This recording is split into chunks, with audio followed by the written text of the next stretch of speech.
Good morning, everyone. So, we are going to start the last factor that influences distribution of plants in the ecological section. Okay, but this last topic will include the animal kingdom as well. Some important points which are applicable to animals in thermal adaptations. Thermal means temperature. So, here we are going to discuss how temperature influences plants and animals.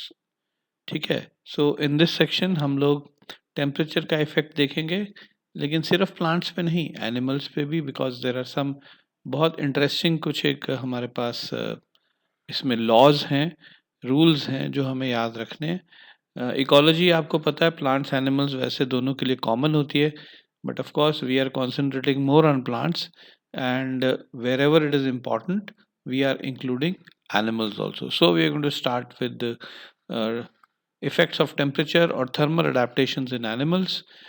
जैसा पहले भी करते हैं, important points are marked in red so that you can note them down. Okay.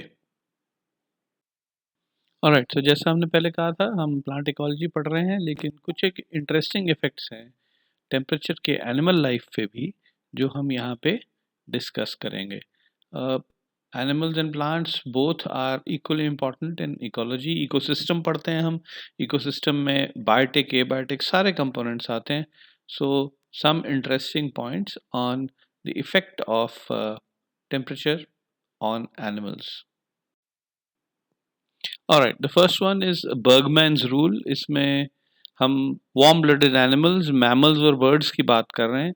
जो warm blooded animals ठंडे इलाके में पाए जाते हैं, उनका बॉडी साइज गर्म इलाकों में पाए जाने वार्म ब्लडेड एनिमल्स से ज़्यादा होता है। ठीक है, warm blooded animals in colder areas will be larger than warm blooded animals found in warmer areas. So जो आप सामने पिक्चर देख रहे हैं, इसमें जो लोअर साइड पे एनिमल है that is from a warm area, और जो अपर साइड पे एनिमल है, द टॉप पे जो एनिमल है, it is from a cold area, it is from the Arctic Circle, and the lower one is probably from the desert. Okay, so you can see that the upper one has a larger size generally. Okay, but again, with Bergman's rule there is Allen's rule also.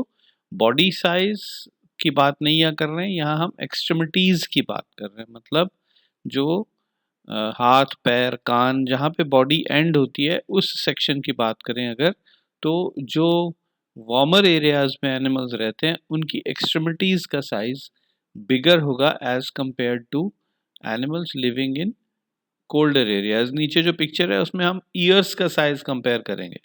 ठीक है, सो warmer area में रहने वाला जो rabbit है उसके years काफ़ी बड़े हैं, और कोल्डर एरिया में रहने वाले रैबिट्स जो हैं उनके ईयर्स का size. Then there are two rules related to fishes, mammals. The first one is Jordan's rule, which says that fishes found in colder areas will have more vertebrae. Number of vertebrae will vary. Number of vertebrae in fishes which are found in warm waters will be less. जो गर्म जगह पे fishes मिलती हैं, जहाँ गर्मी ज़्यादा होती है, समुंदर गर्म होता है, वहाँ पे जो फिशेस मिलती हैं उनमें वर्टेब्रा कम होंगे as compare to the fishes which are found in areas जहाँ पे पानी ठंडा है, जहाँ ठंड पड़ती है। ठीक है, देन ग्लॉगर्स रूल, जितने भी एनिमल्स हैं, मैमल्स, बर्ड्स, इंसेक्ट्स, जो गर्म इलाके में पाए जाते हैं, उनका कलर डार्क होता है as compare to those found in colder areas. आप इसको ह्यूमन बींग्स पे भी अप्लाई करके देख सकते हैं। People living in colder areas have lighter tone of skin, उनकी स्किन थोड़ा लाइट टोन की होती है। जो लोग गर्म इलाकों में रहते हैं, उनकी स्किन का टोन जो है वो थोड़ा सा डार्क होता है। Okay, some other small points, eurythermal organisms, वो ऑर्गेनिजम्स हैं जो बहुत टेम्परेचर रेंज बहुत ज़्यादा को टॉलरेट कर सकते हैं। मतलब जो ठंड में भी रह सकते हैं, गर्मी में भी रह सकते हैं। जैसे हमारे कंट्री में, नॉर्थ इंडिया में देखिए, समर्स में टेम्परेचर काफ़ी ज़्यादा है और विंटर्स में टेम्परेचर जो है वो काफ़ी लो हो जाता है। जो ऑर्गेनिजम्स यहाँ पे सर्वाइव कर पाएंगे उनको मीज़ोथर्मल कहते हैं। लेकिन कुछ एक ऑर्गेनिजम्स हैं जो सिर्फ या तो बहुत ठंड में रहेंगे या बहुत गर्मी में रहेंगे। वो दोनों चीज़ें नहीं टॉलरेट कर सकती, या तो वो बहुत ठंड टॉलरेट कर सकते हैं सिर्फ, और या वो सिर्फ बहुत हाई टेम्परेचर टॉलरेट करते हैं। ओके, इनको हम मीजोथर्मल कहते हैं। Then there is van't Hoff's temperature की van't Hoff's law sorry, which says कि अगर टेम्परेचर बहुत ज़्यादा ऊपर नीचे होता है तो इससे बॉडी के अंदर की एंजाइम्स जो हैं उनकी एक्टिविटी पे इफेक्ट पड़ता है। विंटर में एंजाइम्स की एक्टिविटी स्लो हो जाती है, बॉडी का पूरा मेटाबॉलिज्म स्लो हो जाता है लो टेम्परेचर में, और अगर टेम्परेचर हाई होगा तो एंजाइम्स की एक्टिविटी जो है वो फास्ट हो जाएगी, बॉडी का मेटाबॉलिज्म, बॉडी का एनर्जी प्रोड्यूस करने का सिस्टम, सब कुछ जो है वो थोड़ा सा फास्ट हो जाएगा। सो टेम्परेचर से सिर्फ external things like size of years और कलर ऑफ स्किन नहीं वेरी करता, इवन जो इंटरनली हमारी बॉडी में एंजाइम्स हैं उनका काम करने का जो स्पीड है that is affected by temperature. Okay, होम्योथर्म is an animal और एन ऑर्गेनिज्म जिसकी बॉडी का टेम्परेचर एक जैसा ही रहता है, चाहे बाहर का टेम्परेचर जैसा मर्जी हो।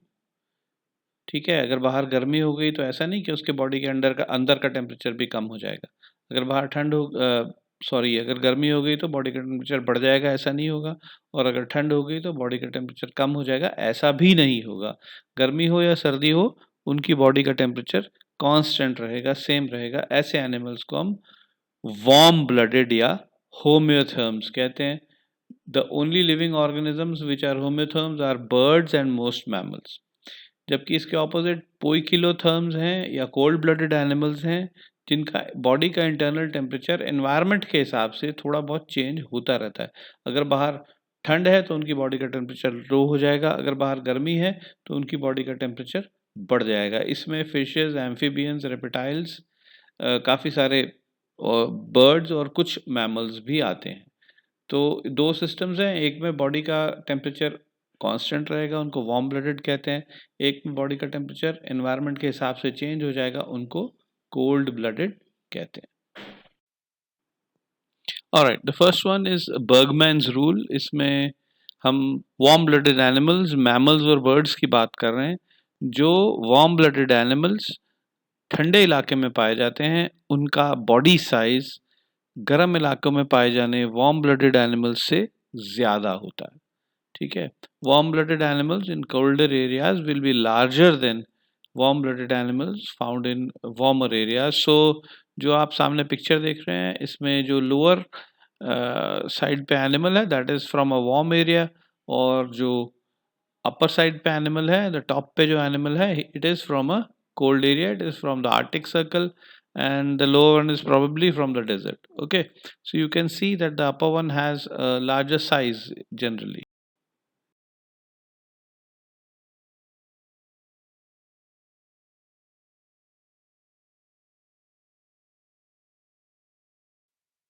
अच्छा, कुछ एक कोल्ड ब्लडेड एनिमल्स हैं जो अपने बॉडी का टेम्परेचर बहुत ज़्यादा अप नहीं कर सकते। गर्मी हो जाती है तो वो थोड़ा बहुत अपना बॉडी का टेम्परेचर अप करते हैं, लेकिन बहुत ज़्यादा नहीं कर पाते हैं। तो उनको फिर क्या करना पड़ता है, जब गर्मी होती है तब उनको जाके अपना मेटाबॉलिज्म कम करके एक जगह पे छुप के रहना पड़ता है। They go in for what is known as summer sleep. So poikilotherms या कोल्ड ब्लडेड एनिमल्स के डिसएडवांटेजेस भी हैं कि अगर बाहर का टेम्परेचर बहुत ज़्यादा ठंडा या बहुत ज़्यादा गर्म हो जाए तो उनको फिर प्रॉब्लम हो जाती है, और फिर उनको they have to go into winter sleep और summer sleep. Okay, that is why you will find that poikilothermy या cold bloodedness is not found in the more advanced animals. So these are some points which we have to keep in mind regarding the effect of temperature on animals. Now part 2 of this video will be on the effect of temperature on plants.